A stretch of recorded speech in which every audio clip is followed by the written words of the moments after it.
As we take a look at this aspect of change in an organization. So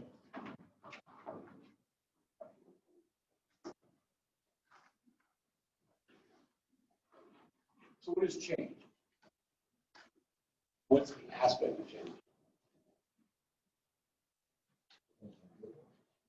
Okay, you're going to do something different, right? Do organizations need to change? Okay. Okay, so let's see, who says organizations need to change? Raise your hand. Come on. Get up there. Okay. Who says that they don't need to change? How about somebody in the middle, which would be, it depends. Okay. All right. The key there is no organization really cannot do without change at some point. Okay. In its organizational life. An example I like to use of this anyway is IBM computers. Okay. Everybody originally, IBM was the computer company. Okay, you know, if you go back into they're the ones who really developed all the framework of what the way computers run. They were working with the government, they were doing all sorts of things, and they were living pretty much the high life. In the 80s and 90s, what happens outside of IBM? Other companies started cropping in there into the marketplace, right? Apple, Microsoft, okay, companies like Compaq and other ones, and they developed these little things called the PCs, right? Which moved into laptops at a later point, but they started out moving into these personal computer aspect of it. IBM didn't change. IBM still continued to plug along and plug through that standard old methodology of these huge gigantic computers, right? So what do you think as a company, what happens then? Yeah, they took a dive, exactly. Okay, to the point where they almost didn't change themselves out of extinction into extinction. Okay, there was a point in probably the 80s and early 2000s where IBM was really hurting. Okay, until they took basically at that point the stockholders took over and said, hey, we need a change. So how do you think they changed?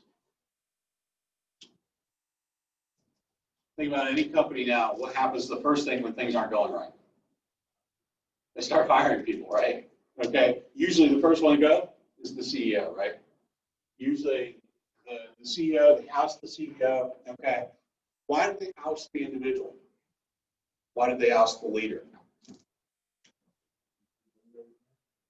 Because he doesn't necessarily run everything, but he does lead, right? He's supposed to lead them and be able to understand when they need to change. Okay? Just like if you're applying this to pro sports in the middle of a game, okay, things aren't going well, you keep going on the same path you're going on, you keep with the same game plan, or does somebody change it up? Usually the coach changes it up, right?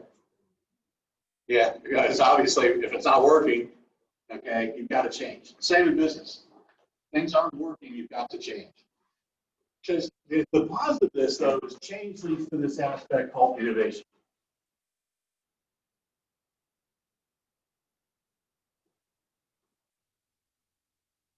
So we look at innovation. When I say that's really kind of a subset of change, what am I talking about? So if you're looking at this, we'll take Tesla, right? What does Tesla make right now? They make electric cars, but what else do they make? Yeah, that's what we all know. I mean, that's what the face of it is at the moment. But they have a couple of other things, right? How about, huh? Yeah, they're the ones who are heading into space. SpaceX is actually a Tesla company. Okay. The other one that's in there is actually the battery company that makes the batteries that go into the Tesla. Okay. He also is, and what drove the need for the Tesla was actually the battery technology. Okay, so what they're doing is he's innovating. He's changing the way we look at things, right? That battery technology that he developed for the Tesla with that battery company is now going into cell phones. It's going into all sorts of other things because they're innovating. They're changing the way we look at things, the way we do things. Okay, and it can be a process. Innovation can be a process, right? In the production area, if you go back to the historical aspect, what did Henry Ford do when he first, what was he known for other than producing a car? Anybody take a stab at what he is? What's that? Anybody? Yeah, the assembly line process. Yeah, the way we produce cars all over the world was innovated by Henry Ford when he first started making those first cars. Because before then, they were taking and basically putting a car together at a time, right? One individual car at a time, okay? Now, unless you're a nice mechanic and decides to want to do that these days, that's probably not the way we're making cars, right? Where it's a very streamlined process. He developed that assembly line technology because he said there's got to be a better way. I can't make one car at a time. I need to make 100 cars at a time in order to really expand on that. So those are types of things. Innovation is this type of change that's going to bring about something for the better, okay? You're going to change something that's going to make your business better. But what happens when we go to those older style organizations we talked about at the beginning of the week, right? Very top-down structure. Are they super innovative? Those top-down structures? Why? Why aren't they very innovative? Because the people that are hands-on in the company aren't ones making the decisions. Okay. So Go ahead. the people higher up are making the decisions, but they don't know, they're not hands-on, so they don't know if it's actually changing the way it's processed or it's changing the speed. They just see numbers. Okay. Pretty good explanation there. How about the fact? What about the communication aspect of it? You think those guys at the top aren't communicating, or that communication aspect of innovation? If they're figuring out something better to do at the bottom level, how quickly is that going to get to the top level? Well, it may not get there at all, but either way, even if it does get there, it's going to take a substantial amount of time. Okay, it's not going to happen very quickly. That's why we talked a little bit on Wednesday about those flat horizontal structures, because they're really innovative, because they're interactive with each other, and the team-oriented aspect of it, okay, it really does lead that type of innovation, okay? But there's a couple of things that realistically, when we're looking at change, we're looking at, first part of it is, anybody hear of this aspect of disruptive change? Okay. Disruptive change is an interesting concept. And it's a management concept that's probably come about in the last 15 years or so. I've actually used it in operations that I've used. And that's actually purposely switching things up. Okay. For instance, in business, what you'll do is you may be assigned to this team for a year or 18 months. And all of a sudden, the leader's going to turn around and flip you around, and you're going to go to a different team. What does that do? What's that do? If you switch teams,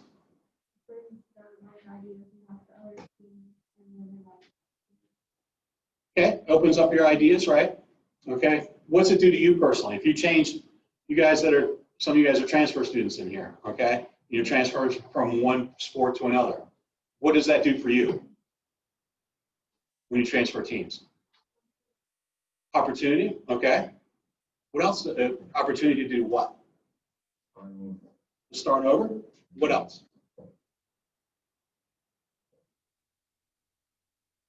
How about grow, right? Okay, to grow.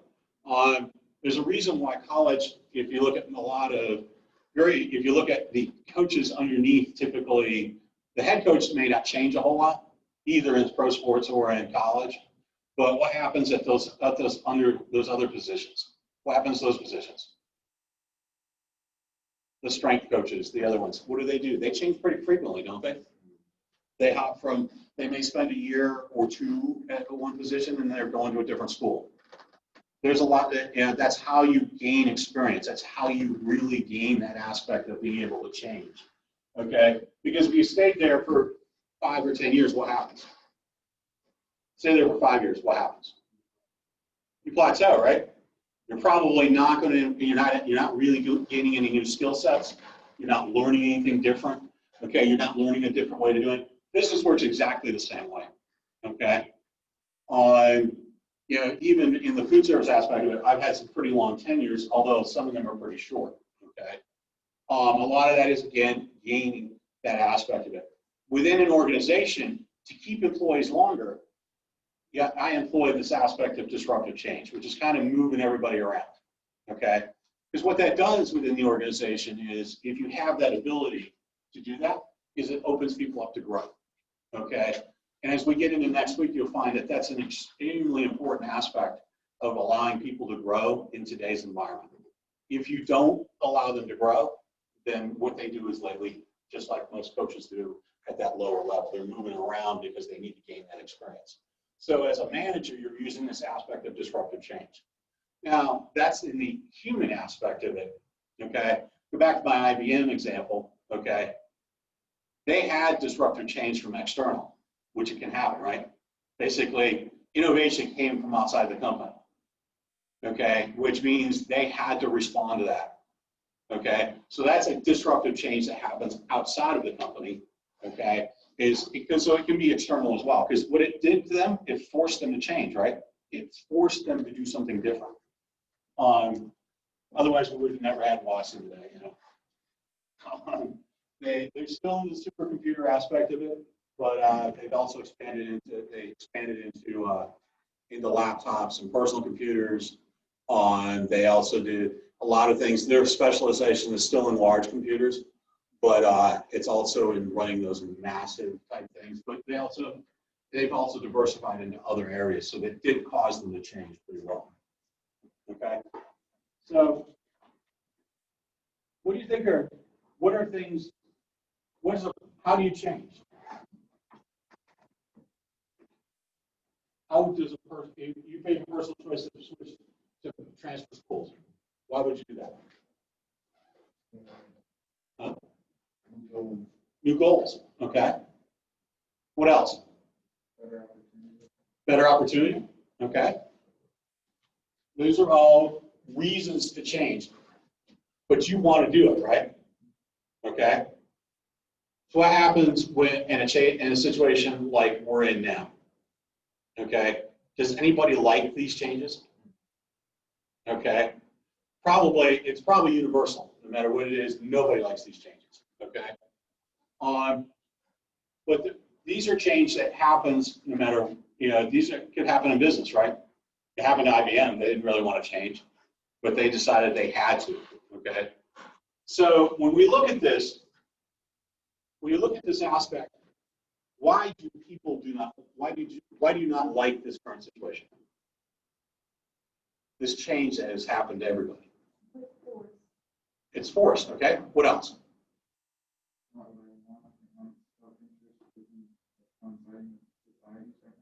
Okay.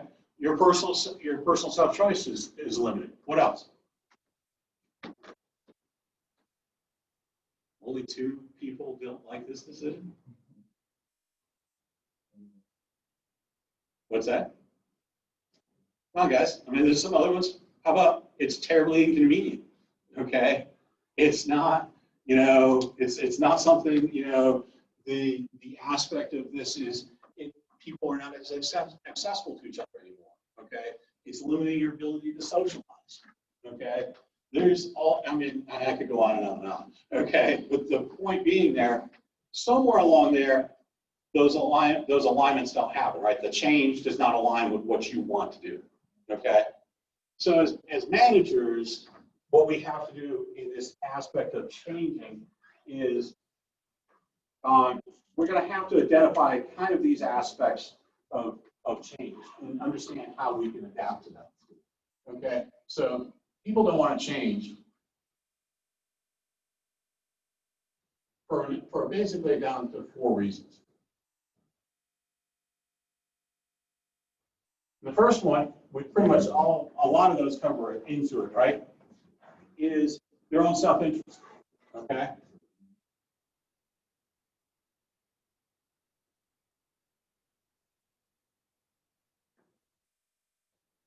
Okay, another aspect of this, as we look at this, is this aspect of uncertainty.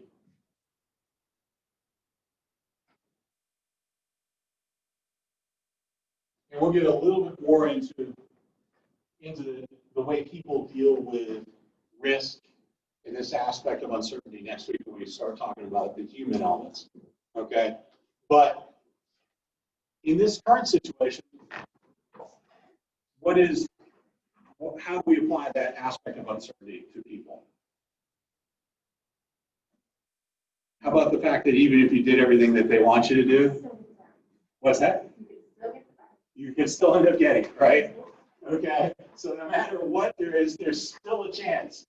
As I've had these conversations with people, typically all these things that you're doing, it just minimizes or it reduces your risk. It doesn't eliminate. Okay, no matter in this, and the same thing applies to business. When you make that choice to think that you have to make a change, people like certainty. Okay, we as humans like to know the outcome, right? We'd love to have that nice crystal ball and be able to say, okay, this is where I'm going to be in 4 years. Okay, but none of that's guaranteed. Okay, even on the best of plans, even in your personal life or in your professional life, you're not going to know that absolutely is going to happen, right? You can have all the data in the world, process all the data in the world, and there's still even a small fraction that something could go wrong. Okay, so you look at people don't look. You have to be able to address this aspect of uncertainty. This one is what we can do. We can do a lot about this one. The lack of understanding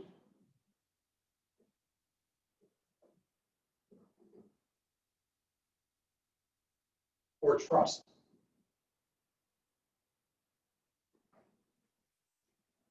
Huge factor today, right? If you're looking at the aspect, this is something as leaders and managers, we probably have the most control over this, right? Right? I mean, certainly if they have a lack of understanding, what can you do? Give more information, right? They have a lack of understanding.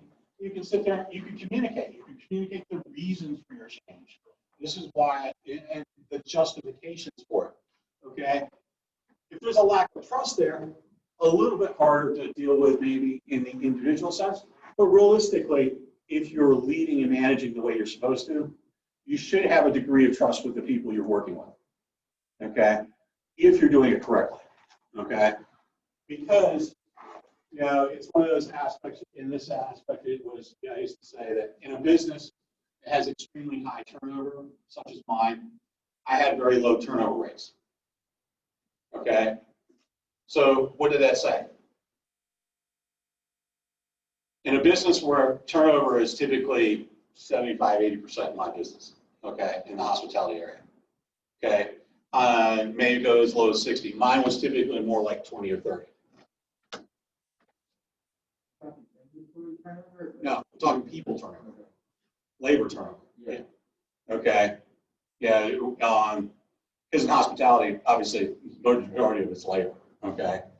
Physical inventories in there are there, but they're not as significant. Okay. But when you have a lower turnover, what's that mean? Right. Okay. Exactly. I mean, basically, you people don't want to leave typically if they trust you. You're leading well, you're communicating well, okay? You're showing those characteristics of a good leader, okay? People then choose, they trust you, okay? And people in that case don't really, there's a value to that. And we'll really explore that value a little bit over the next couple of weeks when we talk about the human element, but there's a huge value in that in this day, in this particular day and age.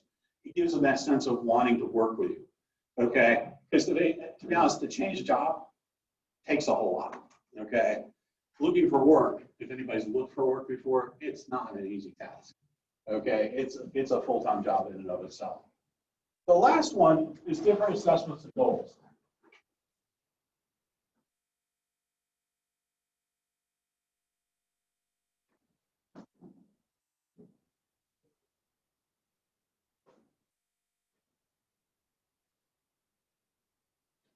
Okay, and they could be, these could be two different, these are definitely could be two, they could almost be split. Okay, so taking the first one, different assessments. We'll take our current situation. Okay, we'll go back to the relatability of that. And a lot of people assess this situation differently, right? Okay, I mean they do. A lot of people say that there's a possibility that you're going to get it anyway. Okay, that is one assessment of the situation. So why bother with all this extra stuff? Okay, whether you agree with that assessment or not, that assessment's out there. Okay, or the assessment of the situation that it's not as serious as one of the other assessments that I've heard people say is it's not as serious as they're making out to be. Well, maybe yes, maybe no, but that's your assessment. Okay, that's your assessment of the situation. You're applying a different set of standards to that into the way you believe. Okay, and we'll definitely explore a lot of that in ethics. Okay, the last part of it is goals, right? Your goals may be becoming in conflict with the organization's goals. Okay, usually at that point, when you're at that point where the change is going and where they're making a change to lay off 150 people. Okay, when you make that change, and that's a definite change in today's business environment, right? Your goals may not be now aligned with them if they're going to lay off a bunch of people, right? Okay, even if you're not laid off, how does that, if you're not in those group that's going to be laid off, how does that make you feel? Huh? Take a stab at it, guys. How would you feel if 150 of your colleagues just got laid off? You might be next, exactly. Okay. So then all of a sudden, your goals and the company's goals are down in alignment, right? Your goal is to keep a job, okay? And now you're also bridging back up in here to this uncertainty factor, right? Okay. You're not sure if you're going to have that job, okay? And I can tell you that having been in that spot where they've laid off people and then you get that point of what's next, yeah, you end up with all of these, okay, for that most part. When you start talking about a business downsizing, all of these factors that resist that type of change is going to be there. Because if a company's laying people off, is that necessarily in your self-interest? Probably not, right? And I'd hazard a guess that probably most people will jump in there and go, my self-preservation needs to happen first. So, and then you obviously uncertainties there. When you start laying people off, what happens to that understanding and trust with your company? It's going to go way down, yeah. I can tell you, for the most part, they don't trust. At that point, employees trust almost nothing that the company does. Okay, when they start laying people off, it's a huge trust factor. No matter how much you communicate that, okay, it's not going to be one of those types of things where it's going to be really, really aspect there. Okay, so how do we address these as change? Okay, so when you go to implement change, what's your first option? What would you do if you were going to make a change? Put yourself in a position of a manager, you've got this change. The aspect of it doesn't change how you do it. Okay? So you're going to make a change. What's the first thing you're going to do? Communicate in an open and clear manner.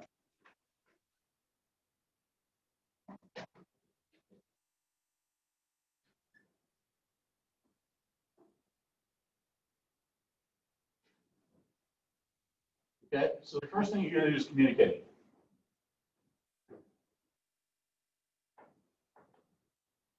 In an open and clear manner. And sometimes, especially if you're in a company and faced in these days where you're looking at, where companies have had to go from furloughing employees to actually laying them off, okay? How do you think you would be able to maintain your company position if you were doing that by communicating? Did you do that in person? I don't have a bigger company yet. So like obviously you can't, like if you're a nationwide company and you have departments all across the nation, you can't always do it in person, but you can have like the manager of the facility to do it. Yeah, typically in that case, you would allow the manager of the facility because they're the ones that have that relationship with those employees. But yeah, it's best at that point to always do it in person. Okay, because that's the way you maintain that trust and go, hey, I may not be able to employ you anymore. Okay, or it might be a year before I can call you back. If you're open and honest with them, people leave with at least being satisfied. Maybe not happy, but satisfied.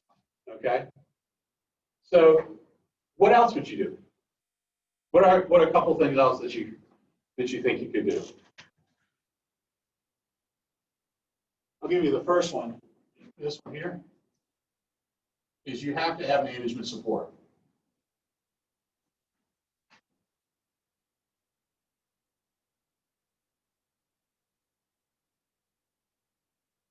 Or buy-in, if you want to look at it that way. When I talk about management, that goes all the way up from senior management all the way down. Okay? Everybody has to be on the same page. Okay? I've been in organizations where, as they start to have to manage this aspect, and you're looking at it, and you get this top management who didn't really properly communicate this to the middle management. What do you think happens at that point with the middle management? If it's not clearly communicated to those managers at the middle level.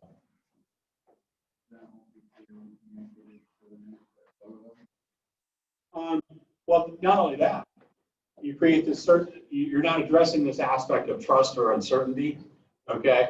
Because that management support really, you have to have that buy-in. You've got to be able to, whoever those people up and down, they need to be saying the same thing. Okay, for the same reasons. And they have to believe it, right? You guys haven't had the opportunity to necessarily probably deal with them, with these types of situations yet. But I can tell you, dealing with employees, most people can tell. I mean, you can tell here if somebody's telling you, somebody's not really being honest with you, most of the time, right? Okay. Yeah, you can tell sometimes where you're going, man, that doesn't really add up. Well, the same thing happens when you're dealing with employees. When you're saying something that you don't believe in, that really portrays into the people you're trying to deal with. Okay. The next aspect, there is a couple of, these are the more positive ones. Okay. And the other part of it is getting participation.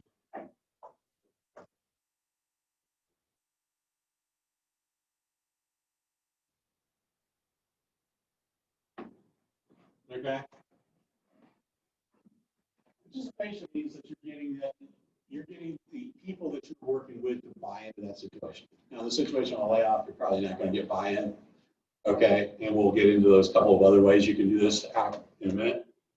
But if you're making a change to the manufacturing process, right?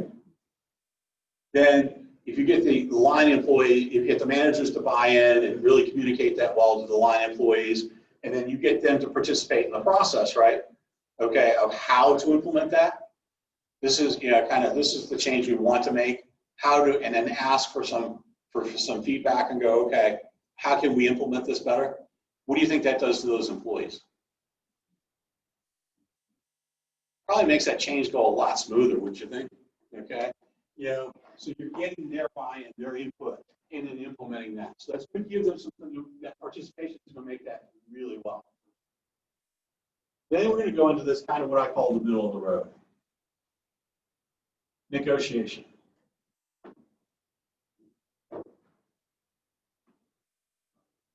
Okay? Negotiation means that we need to make this change. But there might be some room where we can make these changes in steps, okay? So there might be able to be some give and take between the people who need to implement that change and where we need to go, okay? I can honestly say I've used this a little bit, okay, where we need to get from this point to this point, but getting there is probably, all at once was probably not reasonable. So I could negotiate a little bit more, okay, let's get an improvement here over the next 2 weeks. Okay, let's get to this point. Can we agree on that this is a point where we can reach in 2 weeks? Okay, on this one here, typically I've used a lot with employee management and disciplinary issues, okay, where you want improvement. So what you're going to do is you negotiate with them, okay, what is reasonable for you to be able to improve? How are you going to be able to improve? Okay, and we'll have this back and forth dialogue to get to a point in 3 months or in 90 days where you need to be here. Okay, now how are we going to get there? And we'll get back and forth and we'll negotiate, much like you would negotiate any other type of contract, and go back and forth. This works for those types of changes that can be done in that way. I mean, not every change can do that, but typically to change behavior, I've used negotiation. Because typically it allows them to, which is different than participation, right? Yeah, participation is that fully buy-in, right? That back and forth, you're having a complete dialogue. Negotiation, is that really a complete dialogue? Okay, no, negotiation is that piecemeal, okay? We're going to get here. That's not moving, okay? But right now, how we get there, we're going to get there in steps. And like, I can give and take a little bit there, but we're still going to end up here. Okay. Whereas participation is like, okay, maybe we change the process, we'll do it's complete buy-in. The last one here.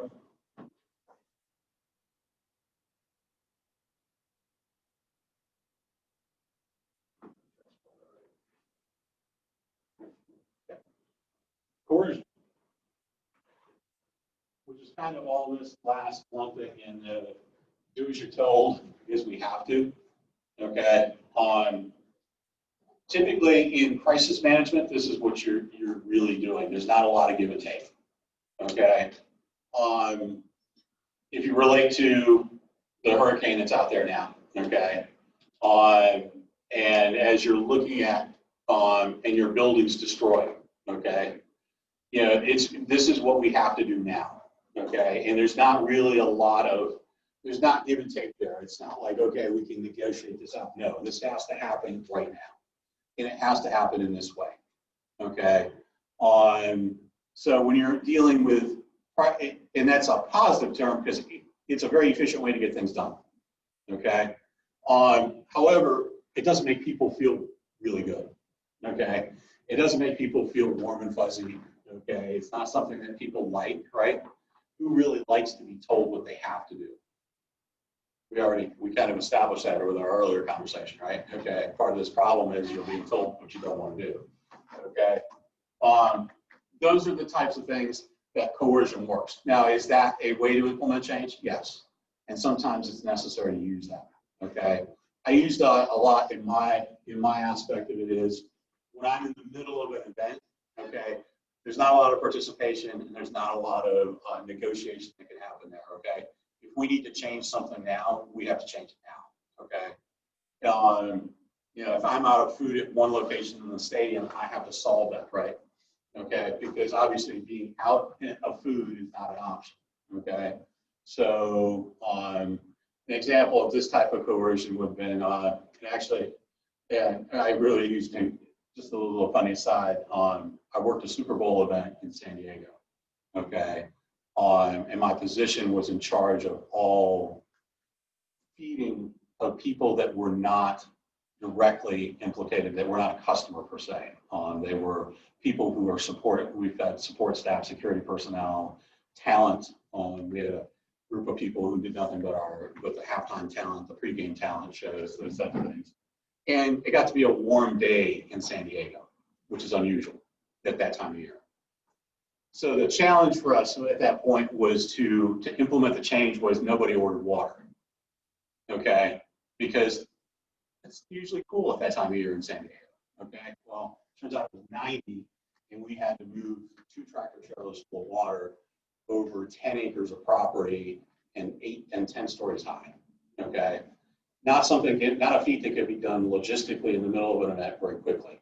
Okay, to complicate matters, this is a secured event. So the only person who had credentials to be in every area of the building up and down that was on my team was me.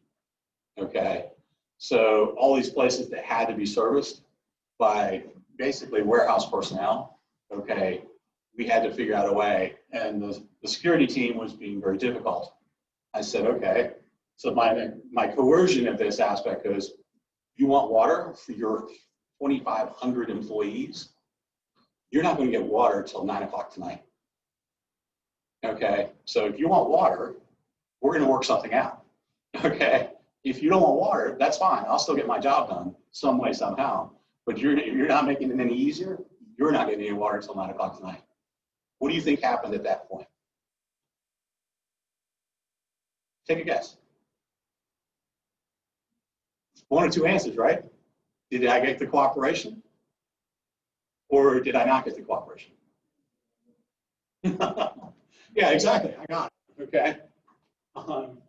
Once I put it in those types of terms with them, I said, this is the terms you got. Okay. I have something you want, and you can make my life a whole lot easier and make our customers a lot happier. Okay. So you're going to help me. Okay. In the end, they helped me. Okay. They managed to find security personnel with the right credentialing that we put with our forklift operators. Okay, to start moving the stuff around and get into places that we need to get into. Because this is that type of change that had to happen like that, right? This is a crisis management situation.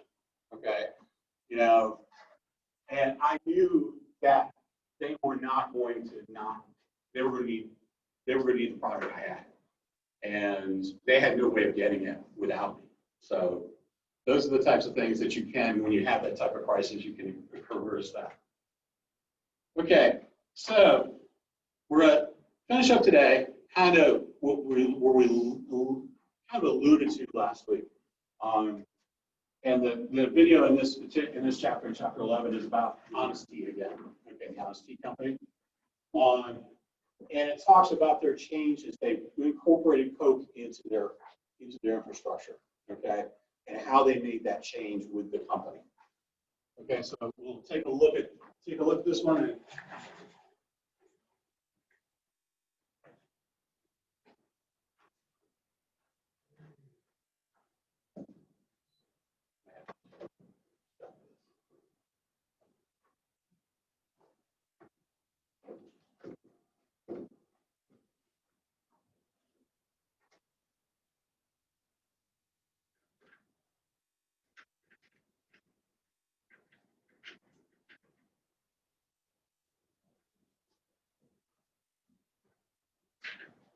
There we go.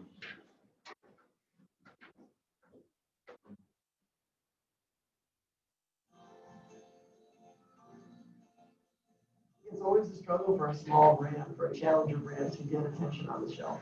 There's so many products out there, and a lot of the competition has deep pockets and they spend a lot of money on marketing. And so for us, one of the ways we were able to just to get to the shelf was by offering something distinctly different. I'm Seth Goldman. I'm the co-founder and CEO of Honest Tea. We're based in Bethesda, Maryland, and we started back in 1998. We definitely wanted to make a product that was lower calorie, that based on a more sustainable agricultural system. But our aspiration was never just to sell healthy drinks to healthy people. We love healthy people. We want everyone to be healthy. But if the people who were going to the health food stores, we knew we had to make a product relevant to them. But if we're only reaching them, we're not achieving our mission. So for us, it was a much bolder ambition about, we call it democratizing organics, bringing products that are healthy and more sustainably grown to the whole population. It's nice to see in a lot of the categories we're in, the mainstream offerings have moved closer to us. So in the kids drink category, when we looked at it, I guess now 7 years ago, everything was at 100 calories per drink pouch. Now they've shifted. I'd say they're averaging closer to 75 to 80, and of course we're at 40. And I think our success has helped create a recognition that there's both an opportunity and a benefit to being a lower calorie provider. So it's nice to see how our successes has affected other brands. We've always had a really nice growth rate, even back going to 2007, probably were one of our fastest growth years.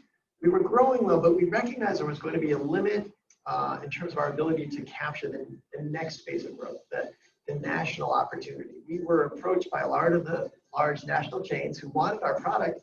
We didn't have the distribution to cover them. So Safeway wanted our product nationally, and we didn't have the ability to cover all their stores. We didn't have the trucks and the distribution system. So that was a point where we recognized if we really want to get this brand to the next stage, we're going to need a national partner who can help us with distribution. For us, Coca-Cola really seemed to make the most sense, and there are a few reasons. First of all, they are the world's largest beverage distribution system. Second of all, what we offer them to have really provide a unique fit in their portfolio.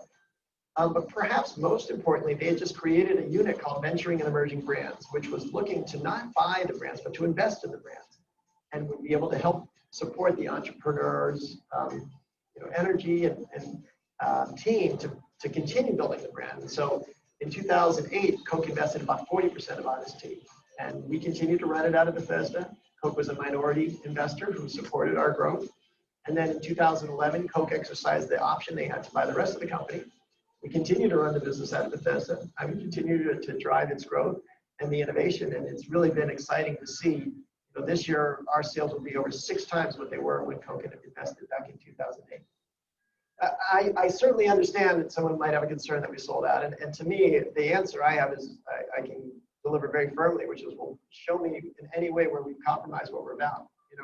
When Coke invested, all our teas were fair trade. Now they all are. We have more zero-calorie offerings now than we did when Coke invested. The difference is in our impact. When Coke invested back in 2008, we were in 15,000 stores. Now we're in over 100,000 stores. So when we talk about our serious commitment to democratizing organics, we're reaching people. We're bringing organic and fair trade products to people who never had access to them. Honest Kids, this drink pouch line we have, has just exploded in growth. It's more than a third of our business. This year, it's growing 42%, while the overall kids drink pouch category is down 6%. And one of the big innovations we made last year was we took out it was sweetened originally with organic cane sugar. And we took out any of the sugar and we just sweetened it with organic white grape juice. In order to do that, we had to source more than half of the world's supply of organic kosher white grape juice. And so that was a huge undertaking and something we could never have done on our own. But with Coca-Cola's support, we were able to develop that supply chain. And that's been really exciting. And then look at what's happened on the sourcing. When Coke invested, we were buying about 800,000 pounds of organic ingredients. This year, we'll buy over 8 million pounds of organic ingredients. We launched a line of fair trade certified lemonades. So we've always bought organic sugar, but we weren't buying fair trade certified sugar before. So we're driving change at the community level in India and China and Paraguay, where we source our sugar from. And it's no longer just some guy, running a business out of his house in the business saying, oh, we really want you to make your gardens organic and fair trade.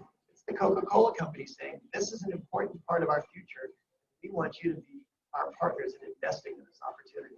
So to me, and all the things that are important, not only have we not compromised, we've actually elevated our mission, and the Coca-Cola company has helped us give us the scale to do that.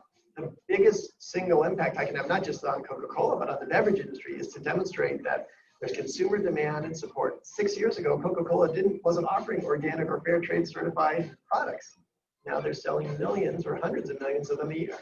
It helps build the case for others to understand why this is something to continue to invest in. The rest of the dynamics in the beverage industry are challenging. There are a lot of categories that aren't growing, and to see a brand growing now in the strong double digits, over 25% a year, that is attractive to anyone in the beverage industry. Our biggest footprint is around the bottles we use. They're single-serve containers, and the fact is national recycling rates are at around 30%. So that means, even though I'd like to think Honest Tea consumers are more environmentally conscious, 2/3 of what we sell ends up in landfill. And that's just not acceptable. Because we're part of Coca-Cola now, we have access to different science. And so one of the really interesting innovations Coke has is something called the plant bottle. A bottle made with a plant-based resin that's recyclable. We're absolutely disruptive. I mean, we came to this category really bringing a new category. There was bottled tea, there was water. Organics really was not, in the beverage aisle, in the mainstream beverage aisle, and now it is in a big way. And of course, fair trade too. So we have absolutely changed what is on the beverage shelf. But in some ways, our biggest impact is the communities we source from.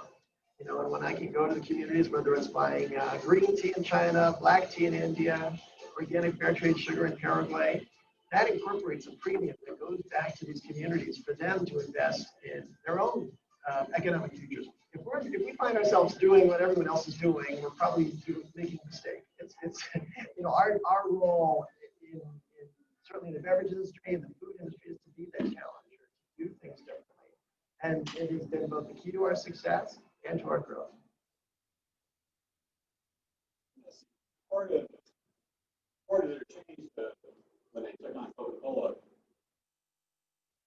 do you think that was a cultural change for them? Do you think that was tough to implement? Which do you think was harder, Coca-Cola or honesty? From a cultural perspective, probably honesty, right? Coca-Cola is this huge mammoth company, right? We talk about organization, right? Top down, okay? Lots of different silos, lots of different ways to implement that. They took on honesty when they were small, probably a relatively flat company. You know, he was buying most of his own product, okay? He was overseeing that manufacturing process, okay? So we have these two changes that morph into this one organization. And part of what they didn't cover here, if I've done a little, some of the research I've done in this is that they structured this deal with Coke. So if they did want to buy the company in, but part of that agreement was Coca-Cola could not change the culture at Honest Tea. Okay, that they would not change the structure, that they would not be interfered with that type of culture and the way they run their business. Okay, which is kind of good because that sets them up for what we talked about, right? Innovation. Okay, and they talked a lot about that throughout the video, right? Okay, about how they've changed the product sector, the different products they're purchasing, those types of things. You know, in order to do that, if they accepted that change, obviously there was some changes, okay, but they were able to pick and choose where they could do. They negotiated that part of that, right? That part of that change that they knew was probably going to come. When Coke bought into 40% of it, okay, and then they liked what they saw and saw that they could really make money at it, then and where they could help them, it was a win-win for both companies. They picked up manufacturing technology from them. They picked up distribution technology from them, okay, ways that they couldn't do those types of things being a small company like that, but they maintained their cultural integrity, okay, which was important for the brand. Because if Coke swallowed that up, what do you think would happen?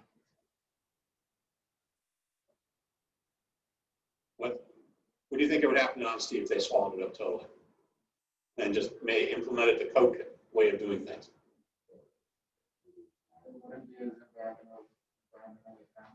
Wouldn't be as environmentally friendly. There probably would be some extra added sugar in there. Okay, there'd be some product changes in there. There'd probably be some management changes in there. There probably would be less innovation. Okay, because again of those organizational structures. Okay. All right, so just about one, I need a few people to stick around to meet with me individually, okay, before you guys go. Okay, TC, Grace, Brianna, and Brandon, okay. I need to meet with you guys for just a couple minutes real quick to go over a couple things, okay. So I need you guys to hang on just for a minute. The rest of you guys, we're good to go. We'll see you guys Monday.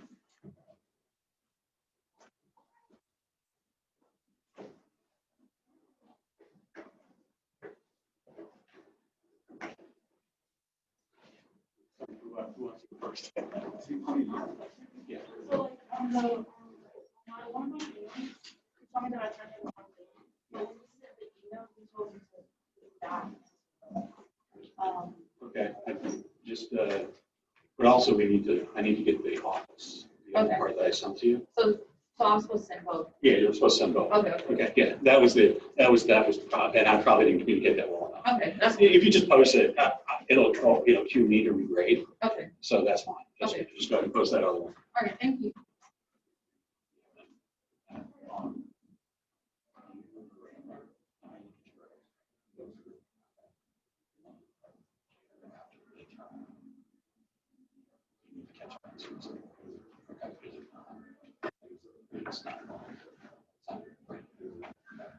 So we're kind of behind. You can still do it because there's a lot of this. You still have to get some stuff. You haven't done it in a long time. Okay. And you gotta get these smaller ones checked. Okay. So I'm here for your success, but you gotta give me something. Okay. All right. Okay.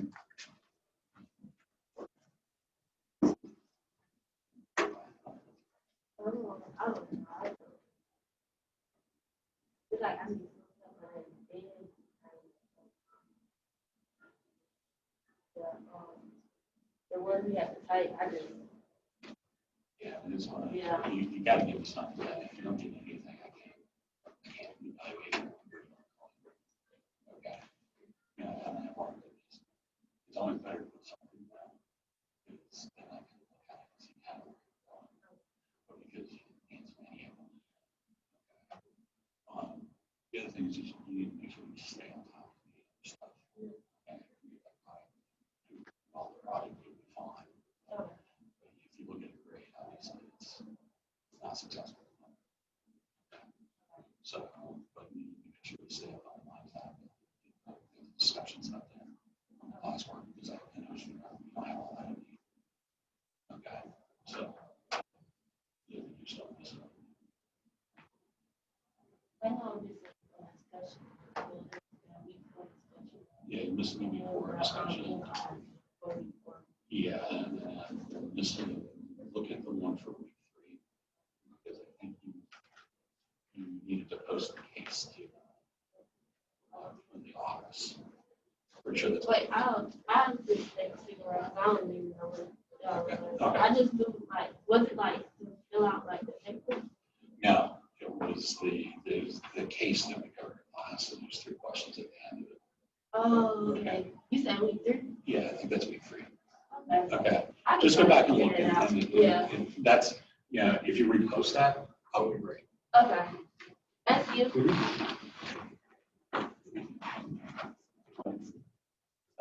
Oh.